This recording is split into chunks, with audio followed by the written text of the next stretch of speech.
Hello, good afternoon. Sarah here, and we've reached Friday again. Hooray! Friday, Friday. Hope you've had a great week, and thank you very much for taking part in my birthday celebrations yesterday. So that's it. 1 year of virtual fitness. Let's move on to the next year.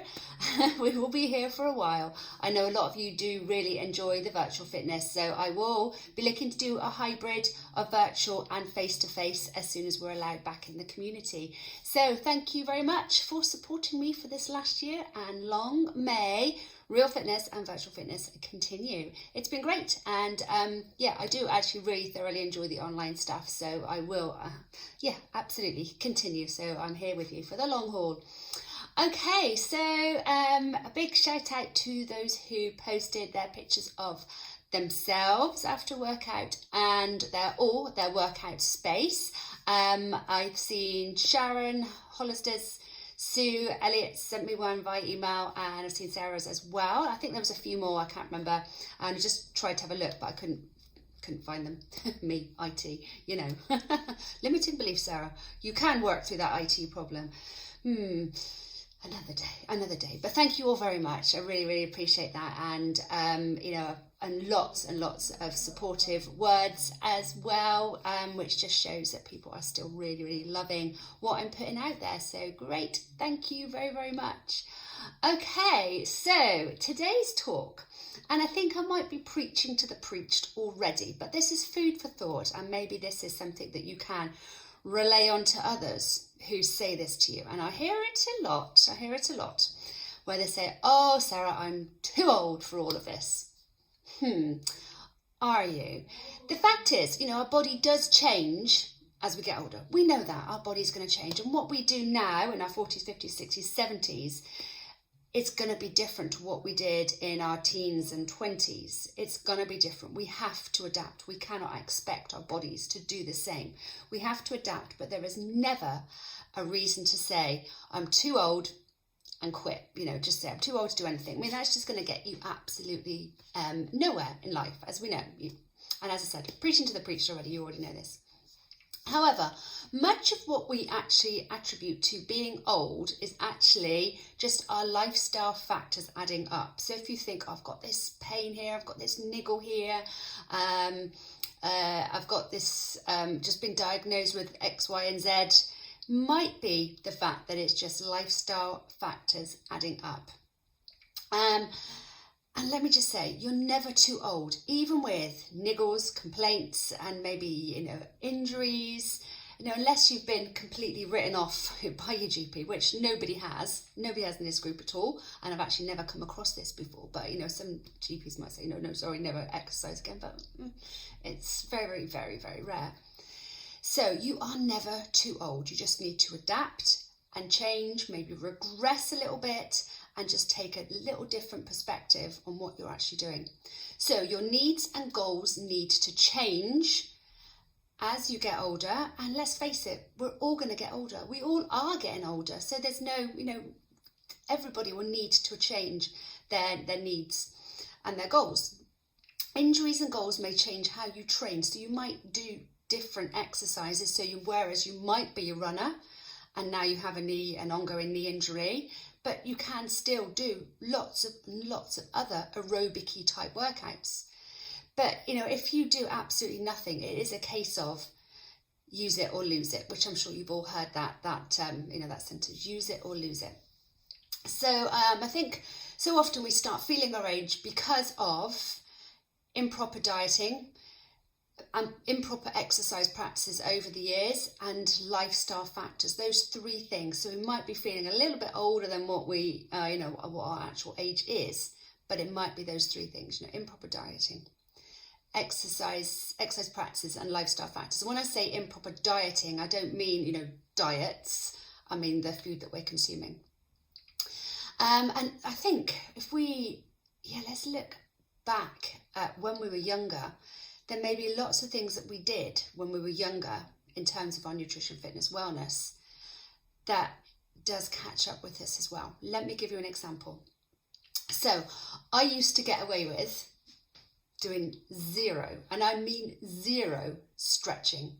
before, mobility before, and stretching after any workout. I used to just, if I was doing a DVD, you know, back in the days, back in the 90s, if I was doing a DVD at home, I would always stop and, you know, just continue my day when the stretches came on.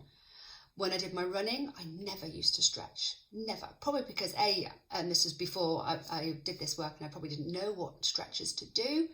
And it just seemed, it seemed like a bit of a waste of time, really. You know, just, you know, I've got better things to do. So, you know, I never used to do stretching. And oh my word, it hit me really hard. It was about a year or so into doing the job I do. Obviously, becoming a little bit more active. I still enjoyed my running, and absolutely hit me. Both ankles just, you know, it decided that they were not happy with me at all. And so, you know, the fact that I skipped those stretches for everything, you know, not just one little bit of exercise, for everything, I skipped them, has caused, you know, lots of, you know, restrictions, did cause lots of restrictions, which now I need to address for the rest of my life. And I strongly believe that if I did that protocol of stretching when I was younger, in my teens, 20s, 30s, when I was doing exercise then, I think I wouldn't have the issues that I've got in my ankles right now, which I'm going to have for the rest of my life, which I can deal with, but they might not have been as difficult and as challenging and as time consuming as they are now. So, but, you know, wishing that I could go back in time and, you know, rethink some of these, you know, it's fact, I probably thought of myself being a little bit, you know, invincible. You know, I can do all these things, I don't need to stretch. You know, that's a bit of a superhero complex, isn't it, really? But I can't go back. I can't go back in time. And look, there's so many times I just, you know, really, really shake my head at myself and go, oh, Sarah, why didn't you spend those extra 5 minutes after each run doing those stretches? That would have been so much better. Anyway, I'm pointing this out not to give your younger self a nice quick kick up the ass, but as I said, a lot of this can actually be reversed. We can reverse this. So it's not like, oh, I've got that injury in my ankle because I didn't stretch when I was younger, I can't continue now. Yes, you can, but you need to regress, you need to spend more time, and you can do it. And I think we often do so much than we give ourselves credit for as well, but it can be making some hard changes. So, you know, now I need to spend as a good 30 minutes every single day doing personal stretching for myself, which maybe I might not have done. So I have to make those sacrifices, which is actually not a sacrifice. I do enjoy it, and it's part of my life now, my non-negotiables. But maybe if I'd done all that good stuff, that good stretching back in my teens, 20s, 30s, this might not have been such an issue right now.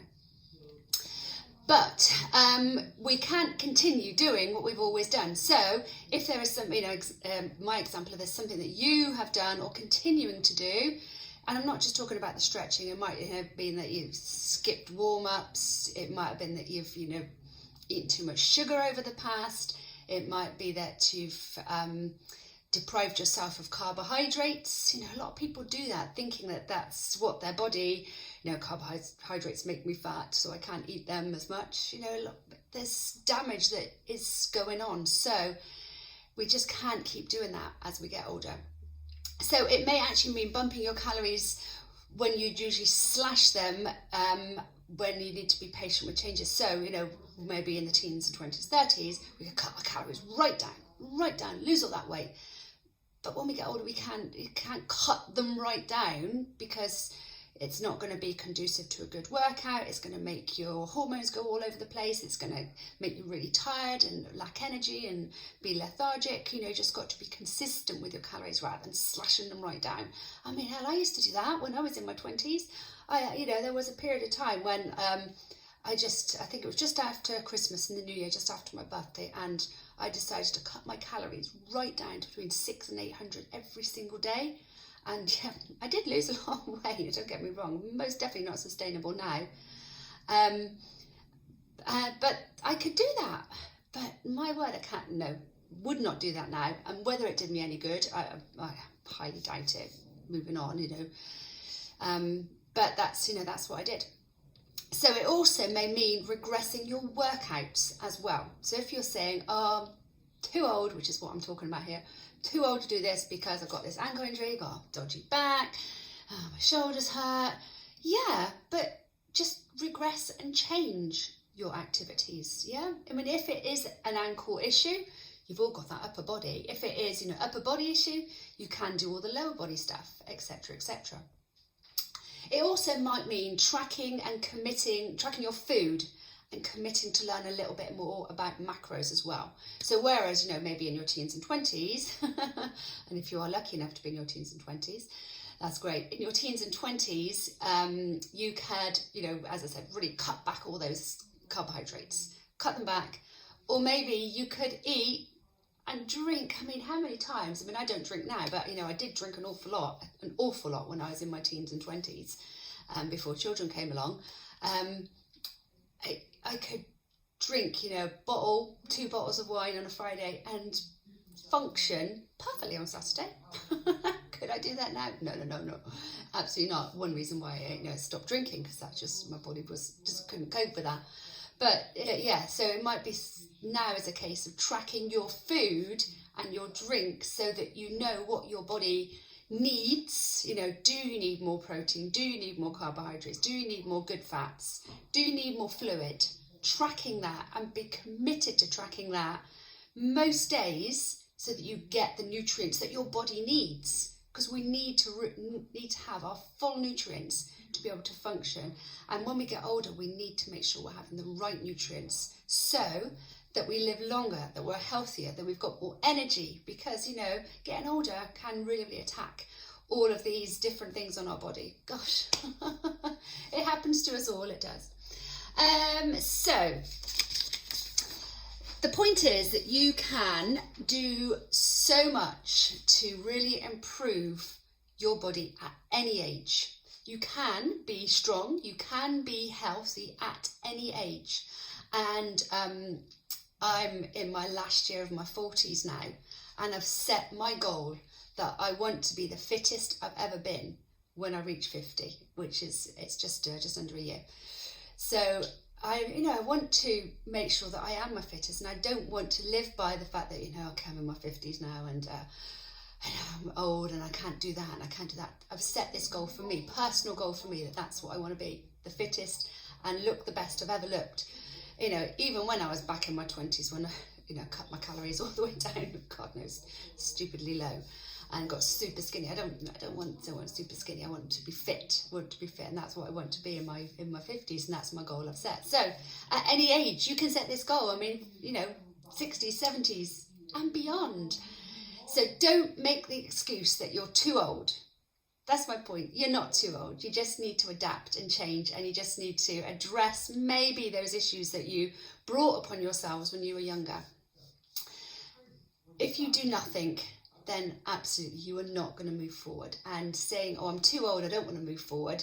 But there is so much that you can do to keep your youth, and eating well, doing your strength training, doing exercise to suit you and your age, making sure those lifestyle factors as well, getting enough sleep and getting your vitamin D and getting a good balance of all those macros is going to serve you well. But of course, it's not something that's going to be handed to you. You've got to work for it, and it's got to be part of your life as well. We can wish we'd done something different in our early years. As I said with my example of the stretching, I really wish that I was stretching after every single workout that I did when I was younger. We wish that we could be younger. I'm sure that's going to age me as time goes on. I'm sure that my mobility is going to be affected as time goes on. But I'm doing all that I can now to overcome that. And yeah, absolutely, it can happen for you as well. But we can't wish that we'd done something differently when we were younger and then just, think, give up. It's not gonna happen. You're just gonna regress again. All we can do is move forward, embrace the changes we need to address the lifestyle factors, and commit to that. The sooner we do this, the better. Okay, so hope that's helpful. This was only supposed to be 5 to 10 minutes, and look, I spoke for 15 minutes. Quite a passionate topic to me, as you know, and I look after, my client group are older And that's the, that's the group that I really, really enjoy working with. So as much information that I can give to you from my experience and, from all the research that I do, the better as well. So, and as I said right at the beginning, I'm preaching to the preached already, I think, because you guys, you already know this and you know so well about adapting and everything, but just want to sort of, let it out there that you're never, ever too old. Never. Okay, my lovelies. Over and out. Have a good rest of the day. Love you all. Bye-bye.